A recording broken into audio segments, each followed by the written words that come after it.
Alright everyone, it's Friday, March 6th. Let's talk PlayStation. Alright, let's talk about some release dates for some PlayStation games that we didn't previously know about, or the games we knew about, the release dates we didn't. Tearaway Unfolded seems to be coming along just fine. One of the developers tweeted, kind of like leaked it basically, that the game is going to be released summer of 2015. Kenneth Young tweeted that we can expect the game summer of this year, so glad to see that's coming along. Square Enix also announced this past week that Final Fantasy X and X2 HD Remaster for PlayStation 4 is going to be coming May 12th, I believe, for North America, and then you can expect it May 15th for Europe and Australia. They also actually announced that the game is going to offer the original soundtrack on top of the remastered soundtrack, because we all know that they remastered the soundtrack, and there was no option for the original soundtrack. That bumped a lot of people out, so you can have that new option once it comes to PS4. It's still going to be cross-save with PlayStation 3 and PlayStation Vita. Apparently the trophy list is shared between PS3 and Vita, so it's one complete trophy list for all three platforms, so not a new separate trophy list. Kind of bums me out, because I would have loved to do that game all over again, another 200 plus hours, but yeah, that is coming along. They actually showed some screenshots. It's looking really good, actually. You know, cynical people want to say, oh, remaster of a remaster, blah, blah, blah. But it looks really great on PlayStation 4. Like, if you can see some of the pictures I'm showing you, like, the textures are, like, completely, like, really up-res very nicely. Like, there's a lot more added detail into the game. It's looking like, it's weird. It's funny, you know, they took, like, a PlayStation 2 game, up the resolution on PS3, but now you come to PS4, it's looking like an early-looking PlayStation 3 game graphics-wise. So it's awesome that it's, like, really looking like it's coming along great. Just a little FYI, I'm throwing it out there. I know everyone is super, super happy about the original soundtrack. I actually really enjoy the remastered soundtrack. I don't know. Everyone fucking hated the remastered soundtrack. I actually liked it a lot. They modernized the music.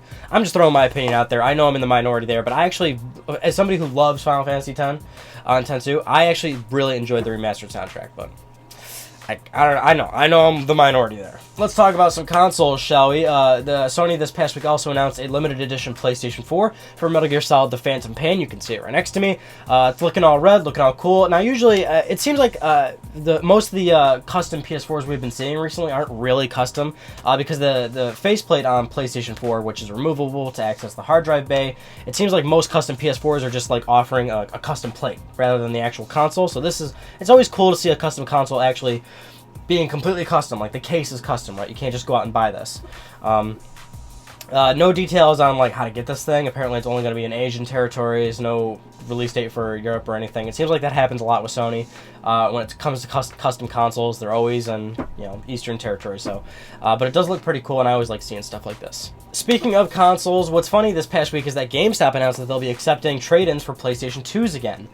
I'm not entirely sure why. They didn't say like why they're doing it. If they're going to be like, I don't know, if there's more money to be made in it, or if they're going to be recycling the systems, maybe parting them out, or maybe they're just going to start reselling them again. I don't know. But you can trade in your PS2 again to GameStop. They'll offer you $25 for the system, the cords, and the controller. $20 for just the system. This is assuming it works. But yeah, so I guess that was news this past week. I find it really interesting. I remember like back in the day when I actually used to use GameStop, like a lot of people. Like GameCubes, like they would offer you nothing for it. Yeah, PS2s they wouldn't get. I mean, it's the typical GameStop joke of like that picture that shows like 1,000 games. It's like, oh, GameStop be like, I offer you like $7 and something. And yeah, they do that, but there you go. That's news. I don't know. GameStop's taking PS2s. Can't imagine many people would want to do this, but I mean, it's not a bad deal. But then you got to consider you're also trading in one of the greatest, arguably one of the greatest game systems of all time. So. Yeah. Is the $20 worth it? Probably not. Alright, let's talk about some of the big news this past week. We're going into the GDC discussion. So one of the first details that came out of GDC for Sony is that Sony officially confirmed that they have sold 20.2 million PlayStation 4s. And I believe the last figure we had was 18.5 million systems. So they're still selling very, very well. If you look at the charts and the ratio and the speed of how quickly a PlayStation 4 is selling, it is still outselling PlayStation 2 in terms of speed, in terms of the length of time that both platforms have been out. However, PlayStation 4 is kind of slowly staggering a bit, because the PlayStation 2 numbers at this point in its timeline is like it's where PS2 really started to like skyrocket, whereas PS4 is still kind of steadily outselling PS2 rate. So at some point I think it's going to converge where PS4 is not going to keep up with the sales rate of PS2, but either way it's still doing really well, and that's it's good to hear for Sony. Obviously, the big topic we're going to be talking about today is Project Morpheus. Sony announced a bunch of new details about the new specs and release date of Project Morpheus. Now, we don't talk about Project Morpheus a whole lot, and Sony usually doesn't talk a whole lot about Morpheus either, and it's interesting. They only talk about Morpheus at conferences like these, Game Developers Conference. You notice they don't mention Morpheus often at like trade shows, E3, Gamescom. They don't bring it up that often, and that's because Morpheus is still a work in progress. They bring it to shows at GDC because they want developer feedback, but more importantly, they want developer support. It's a very work in progress machine still. At GDC just this past week, they did show a more final spec version of Project Morpheus, and we have more details on what it actually is. So they've added more sensors to the device, light sensors. So now there's one in the front, and then there's two more like on the sides next to the other two LEDs that are on the left and right. It is 1920 by 1080 resolution. They're using an OLED screen. It's 5.7 inches, I believe. Let me check. Yeah, it's 5.7 inches. You gotta bear with me here. I don't have a teleprompter or anything. It's a low budget show, I know. 100-degree field of view, and surprisingly, developers are encouraged, and it does support 120 frames per second. And this is a very real thing. It can support 120 frames per second. This is completely confirmed. Sony's encouraging developers to run their games at that frame rate, which of course virtual reality kind of requires that. Games can run at 60 frames per second if they don't want to particularly take a big hit in terms of graphics. And what they do is they kind of apparently there's some development tricks around that. If they want to do 60 frames per second, they can sort of reproject the image, so a development kit kind of offers like slipping in like an extra frame in between frames. It's whole development lingo, clearly, but there is like kind of a thing developers can do to kind of work around that. But all around, there's some great new specs for Morpheus. Those are all good, by the way. Like, those are all good things. Kind of to the point where most people are saying, like, oh my gosh, how could a PS4 do that?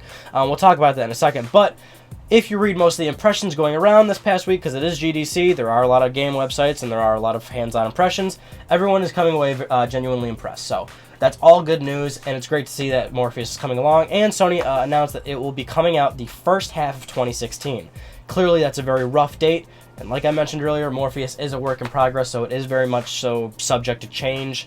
Still don't have a price detail, of course. It's very far out, so we still have a long ways to go until we actually see a final consumer product to play. Now, in terms of price, like I said, Sony didn't actually give us a price expected, but they did say they're, of course, trying to keep it low. A lot of people saw all these details and went, okay, well, this thing's probably going to cost a fortune. Sony is still keeping that in mind. They have to make it more affordable, right? This is on a mainstream console, so they're hoping to sell some of these things, kind of break the mold, kind of break into the virtual reality space and make this a possible mass consumer product. They did, however, confirm that Morpheus is more than likely not going to be wireless. It has to be wired. This is kind of what the requirement is for virtual reality. It has very low latency, below like 0.18 milliseconds, I believe, something like that, and that is required basically for the hardware. Totally understandable. The kind of discussion, more so rant I want to do is, it seems like, I don't know, like, it just seems like, all the time people are always finding something to complain about, or rather people are always skeptical. It seems like nobody can be happy about anything, or at the very least, no one can be optimistic.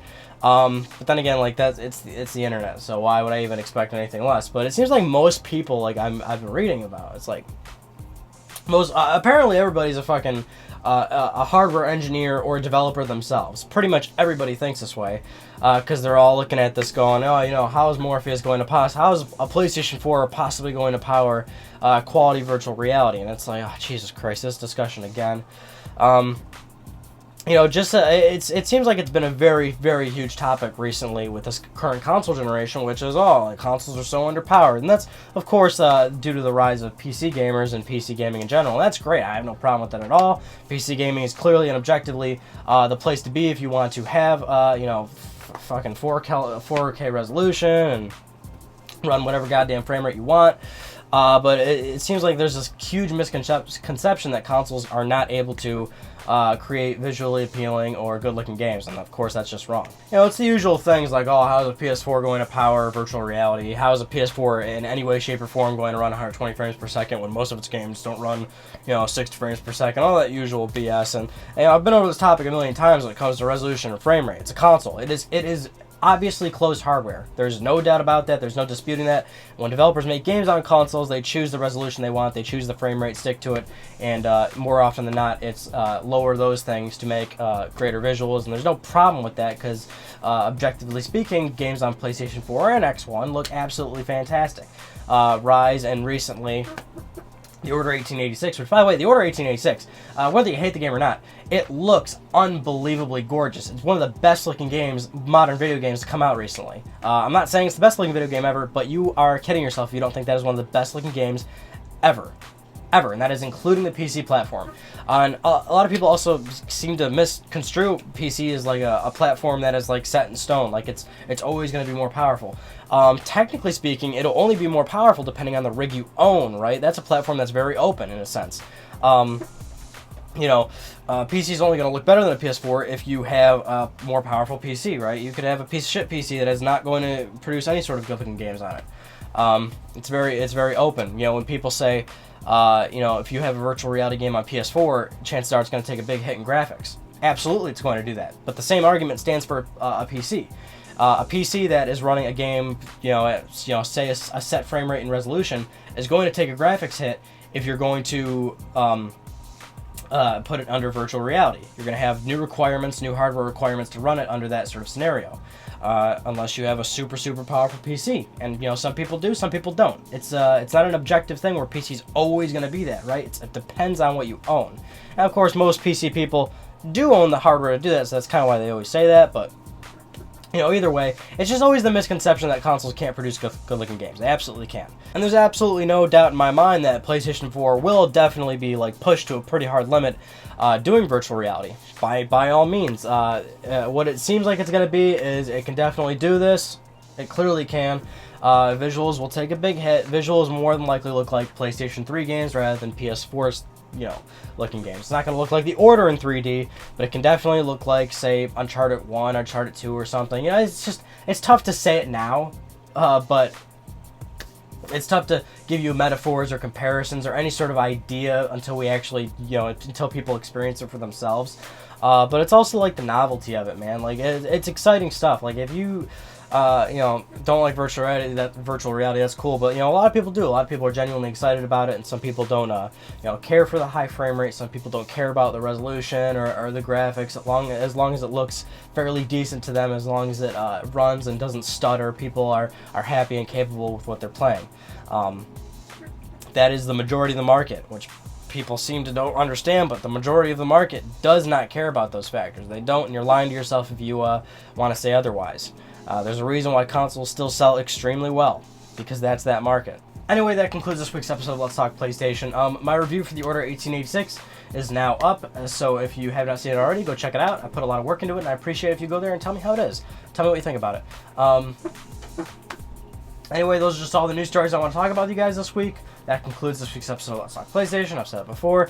I'm Ryan Benecki. Thank you so much for talking with me. I'll see you guys on next Friday.